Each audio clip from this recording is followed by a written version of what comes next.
these are my top 3 reasons why the Philadelphia Phillies will win the World Series. If you're new here, I'm Owen.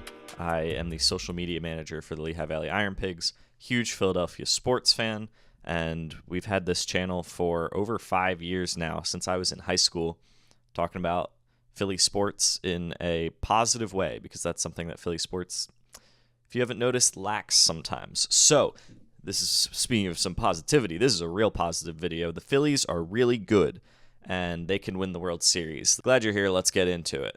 Number 1 of the 3 reasons: finishing strong. This is big in baseball, basically just momentum. Another title for this could be momentum. The Phillies finished this year very strong, which is something that they did not do last year when they got knocked out of the NLDS by a Mets team that did finish very strong. I believe they had the best record in baseball post All-Star break, or at least close to it. So, a breakdown of the past 2 years. After the All-Star break last year, the Phillies went 500. Not bad. They still finished with 95 wins, so that looks great. But what have you done for me lately? Post All-Star break, they were not nearly as impressive as they were before the All-Star break, so they weren't firing on all cylinders. They were scoring 4.65 runs per game. They were giving up 4.49, so not a huge gap there. That's also not a crazy amount of runs per game, so the offense wasn't amazing. Pitching was just basically keeping pace. Then we get to this year. This year, post All-Star break, they are 41-25, scoring over 5 runs a game and allowing under 4 runs a game. Significantly better than last year. So they're coming into the playoffs on a much hotter streak than they were last year. They're actually continuing to play well. It's not that they played well earlier and then they're just coasting off of that. They're still continuing to play well, and so that can hopefully continue into the playoffs. This is a larger sample size. Let's look at even more recently how well they're playing. In September specifically, the final month of the season, they are also doing better this year. They are 17-8, or went 17-8. September's over. They went 17-8 in September compared to 15-11 last year. 15-11, not bad last year, honestly, but we look at the runs scored and runs allowed per game. Crazy, they actually scored the exact same amount of runs in September last year and this year. Just a fun coincidence that, I don't know, I liked finding that out. But then the big difference is the pitching. The team ERA, 4.71, a full run less this year, 3.70, and that's without Zach Wheeler. If I were to do a reasons the Phillies won't win the World Series, number 1 would be they lost Zach Wheeler, but that's not this video. Comment if I should do that video if you don't like the Phillies and you want to hear why they would not win. So the pitching, big difference, allowing less runs. The pitching has been a strength of the Phillies basically all year. The bullpen struggled in the first half, but All-Star break, they made a pretty big move to shore that up.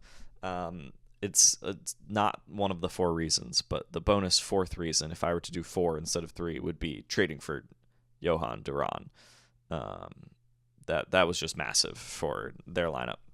Their bullpen, it really helped a ton. We'll get into that, I'm sure, as we preview the playoff games. So they're finishing a lot stronger this year. They're hoping to continue that momentum into the playoffs. Now they do have the bye, and people always speculate, does the bye help or hurt? And last year's 2 World Series teams did have the bye, so there's no excuse now. You've still been playing well in the last games you played. The bye should not negate any of that. So they're doing a lot better right now than they finished the season last year, which I think is a great sign.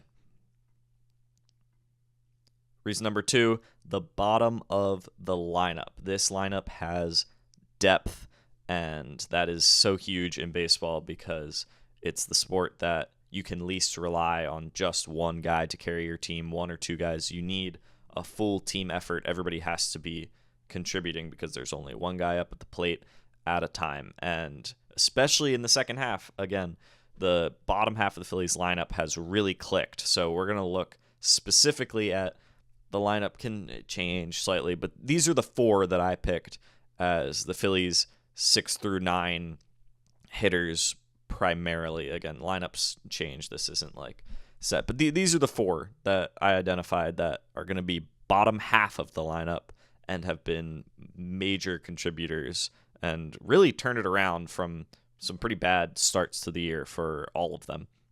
So Brandon Marsh, large sample size. Since May 1st, that's the majority of the season, his slash line is 303, 358, 478. That's a 130 weighted. That's a 130 weighted runs created plus. If you don't know what that is, it's basically a summation of a bunch of offensive stats, and the baseline is 100. So an average offensive player would have a 100 weighted runs created plus. So he's 30% better than average since May 1st, which again, large sample size. I will honestly say I have always been a Brandon Marsh believer. Whether that was always rational or not, I've always believed in Brandon Marsh. So not to brag, but I feel like I kind of saw this coming. Maybe not to this extent. A 130 WRC plus is fantastic. And I did not see him batting over 300. But I thought that Brandon Marsh had this in him. And part of that, batting 303, his strikeout percentage dropped to 25.1%, which still isn't great, but for his career, it has been higher than that. It's been pushing 30. So even cutting off 5%, cutting down those strikeouts has been really big for Marshy. So he's been fantastic since May 1st. Also, shout out Lehigh Valley. He's been fantastic since he came down there. Just saying. Since August 1st being post-trade deadline, after the trade deadline, or even during the trade deadline, in that time, there was a real chance Max Kepler was going to be off this team, DFA'd or cut or sent to Lehigh Valley or whatever, because he was playing so bad. But post-trade deadline, he has really turned it around, slashing 250, 309, and a 482 slugging percentage. That's been really great to see, because that's what you want out of Max Kepler, is that power. 116 weighted runs created plus, which is great. The Phillies, again, they had, I believe, one of the worst offensive outfields in the league, potentially the worst, in basically the first half of the season. And so having Marsh with the 130, Kepler 116 is amazing, and he's got 7 home runs in that time frame, which isn't outstanding, but again, compared to how he was doing before and how bad he was doing, this is awesome for Max Kepler to be another key depth piece in the lineup. JT Realmuto got off to a slow start and then was really hot in July and August. The middle of the summer, he was crushing it. He's slowed down a little bit at the end of the year, but still very solid since July 1, 271, 321, 417. Great JT Realmuto slash line. Even more impressive based on the fact that he's 34 and still putting up those numbers. 104 weighted runs created plus. Not amazing, but when you've got one of the best catchers in the game, the fact that he can be a slightly above average hitter is pretty good. We'll take that. And JT can move around in the lineup pretty well. It seems like he's comfortable, or at least is able to perform pretty much wherever they slot him in the lineup. So he has been great since July 1. And finally, Bryson Stott. I would argue the most impactful in-house change, probably between him and Marsh, but I would say Stott. Since July 18, this is July 18th is the first game post All-Star break. So post All-Star break, he's slashing 294, 368, 487. That's a 135 weighted runs created plus, 35% better than the average MLB player.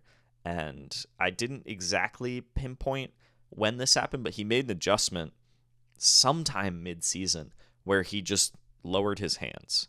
And since then, that's really it. Since lowering his hands, Bryson Stott has really turned it up. Also, since having another child. So dad strength, something to do with that, potentially. But shout out to Bryson Stott. He has had an amazing turnaround to his season, lowering the hands, and he has been a force offensively, 35% better. Also, 320 batting average on balls in play, also known as BABIP. League average is 290. So just a note when you're watching Bryson Stott, if he puts the ball in play, he is much more likely to get a hit than the average hitter. So I just thought that was an interesting note as well. So shout out to these guys at the bottom of the order, really rounding out the lineup. And bonus shout out, it is all thanks to Harrison Bader. Not all thanks to him. Like Marsh made adjustments, Stott made adjustments. I'm sure Kepler and JT did as well. But this is really all brought together by Harrison Bader.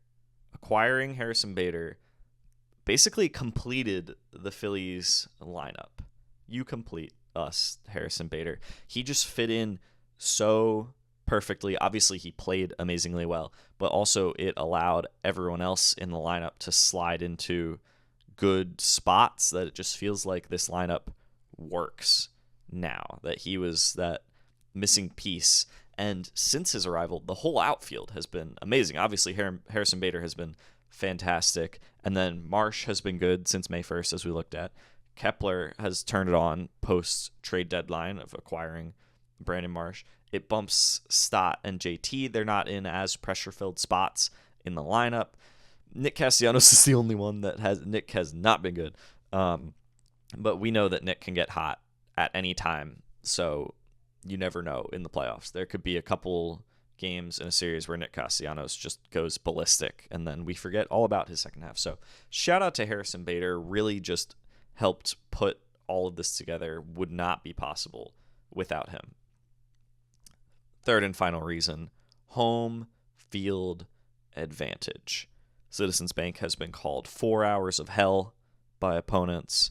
It is the greatest home field advantage in baseball, without a doubt. Some people will argue that, so maybe not without a doubt, but it's the best home field advantage in baseball. Red October is electric. The crowd is so fired up, and it shows. It absolutely helps the guys. This year, they had the best record at home. They went 55-26, best in the majors. And since 2023, they have the best record at home as well, 158-85. Since 2023, they have a 65% winning percentage at home, best in the majors. That's just incredible, and shout out to the fans for creating that insane atmosphere. Everybody wants to see the Phillies win, and as we know, Philadelphia is incredibly intense about that.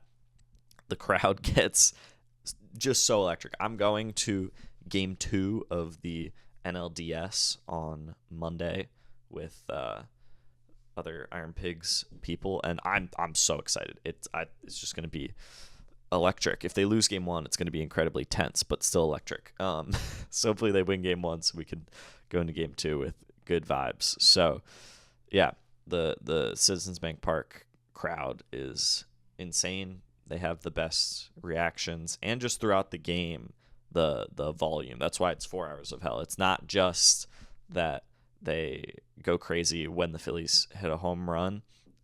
They for the most part locked in. It's tough, like against the Mets when they were down.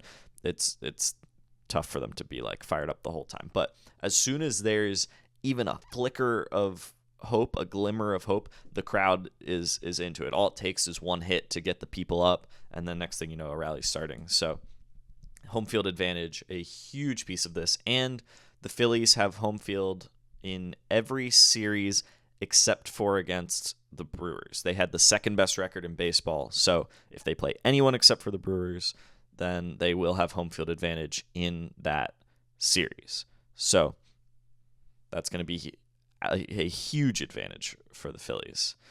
And Red October is underway. Not when I post this, it's not underway, but it's about to be.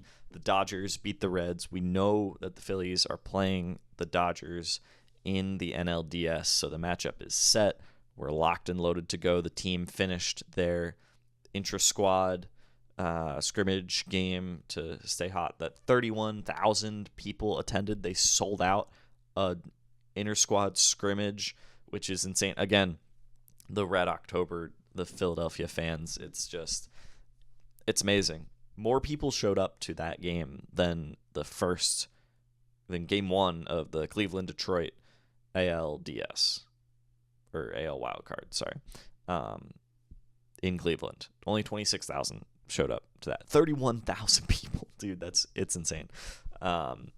So yeah, Red October is here. Those are my top 3 reasons why the Phillies can/will/could, whatever you want to say, win the World Series. And they feels like they have a great shot every year. They haven't come through, and every year that you don't come through is another year that you got to try to do it again, and things can go wrong the next year that you don't know what could happen. Anything could happen year to year. And so you can't take these opportunities for granted. You got to capitalize when you can, because who knows what will happen next year. Nothing's guaranteed. All it's guaranteed right now is that we get to play the Dodgers in the NLDS. And if the Phillies get to knock out the Dodgers, that would be huge. And that's the first step to getting to the World Series, is winning this NLDS. So those are my 3 reasons. Comment any other reasons that you think the Phillies are primed to win a World Series, what you think will be key in them being able to go on a run, things you believe in, things that you are maybe worried about. If you want me to make a video of why they won't win the World Series, I could also do that. Let me know. Thank you guys for watching. Please like and subscribe, and keep an eye out on this channel, because we'll be doing a lot of Phillies postseason content. Pre-game, maybe some stuff in-game, we'll see. But definitely pre-game, post-game shows. People really enjoyed that last year. Even if it was Mets fans, hate watching us being sad. So keep an eye out for those, and see you soon.